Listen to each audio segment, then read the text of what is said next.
ሰላም ቤተሰቦቼ እንዴት ናችሁ? ሰላማዊ ህይወት ለመኖር ምርጡ መንገድ የሚለውን ነው ዛሬ ደግሞ የምንማረው። ከመጀመራችሁ በፊት ሰብስክራይብ እንድታደርጉ ትጋብዛችኋለሁ። እንግዲህ በሰላማዊ ለመኖር እኛም ጥበበኛ መሆን መቻል አለብን። መንገዶችንም መማር አለብን። ትላንት እንግዲህ እዚህ ጋር ከምንማረው ነገር ትላንት ደግሞ የሰራነውን ማገናዘብ መቻል አለብን እና ማስተካከል መቻል አለብን። ቤተሰቦቼ እንግዲህ ብዙ መንገዶች ቢኖሩም ለሚጎዳን ሰው ማልቀስ መቻል የለብንም። ሲጎዳን ቀድሞ አስቦ ለቅሷችንን ፈልጎ መናደዳችንን ፈልጎ ሊሆን ይችላል። ስለዚህ እሱ የፈለገውን ነገር ካረግንለት እኛ እንጎዳለን ማለት ነው። ስለዚህ ለሚጎዳን ሰው ማልቀስ መቻል የለብንም። በቀናተኛ ሰዎችም አትቆጣ። ለምን ቀኑ ብለንም ማሰብ መቻልም የለብንም። እንደሚቀኑ ላናስብ እንችላለን። ቅናታቸው ግን እኛ ላይ የሆነ ነገር ካመጣ በኋላ መናደድ መቆጣት የለብንም። ከተቆጣን ከተናደድንማ እነሱን መሰልን ወይም ደግሞ የእነሱን ፍላጎት ፈጸምንላቸው ማለት ነው። ለመበቀል ጊዜ አታባክን። አዎ በቀል የእግዚአብሔር ነው። ስለዚህ ሰው በበደለን መጠን መጠንቀቁ ጥሩ ነው፣ መበቀሉ ግን ጥሩ አይደለም። አንዳንዴ ሰውኛ ያው ስጋ ስለሆንን ባደረጉብን መጠን ሳይሆን እጥፍ ለማድረግ እናስባለን። ይሄ ግን ትክክል አይደለም። ትክክለኛ ሰላማዊ ሰው መሆን ከፈለግ ለበቀል ጊዜ አታባክን።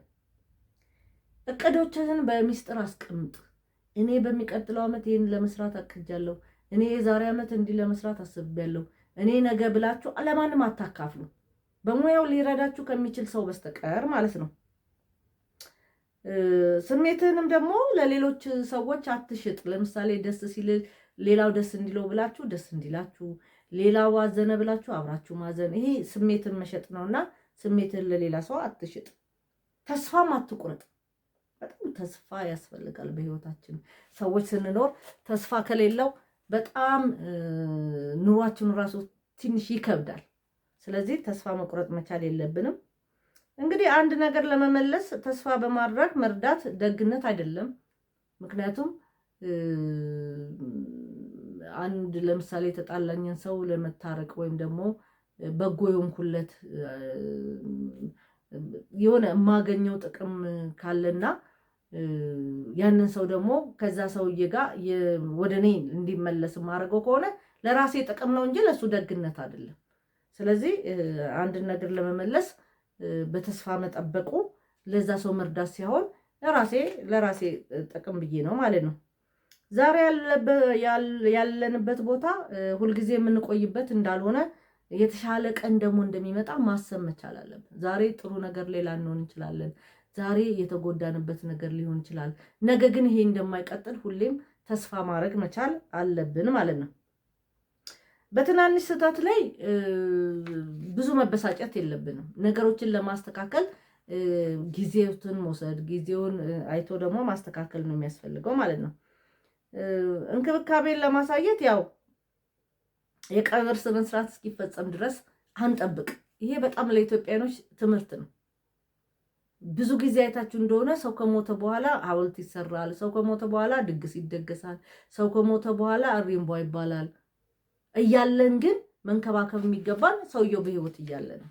ምንም አይሰራም። በጣም ኢትዮጵያኖች እየተጎዳንበት ብዙ ነገሮችን ሉዝ ካረግን በኋላ ነው ወደ እውነተኛው መንገድ የምንመጣው።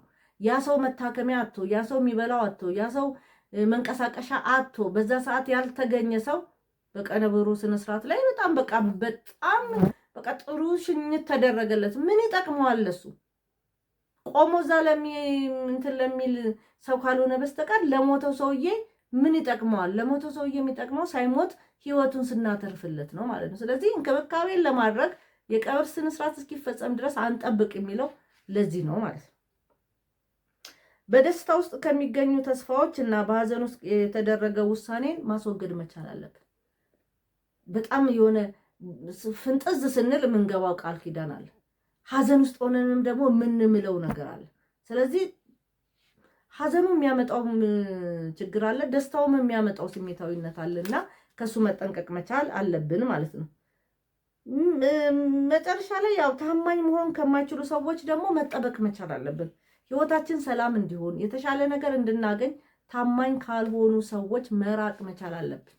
ቤተሰቦቼ እነዚህ ምክሮች ተግባራዊ ካደረግን በጥቂቱ በህይወታችን ሰላም፣ ለውጥ፣ ፍቅር ይመጣል። አመሰግናለሁ የኔ ቤተሰቦች። ሰብስክራይብ እንድታደርጉት ግን በድጋሚ ጋብዛችኋለሁ።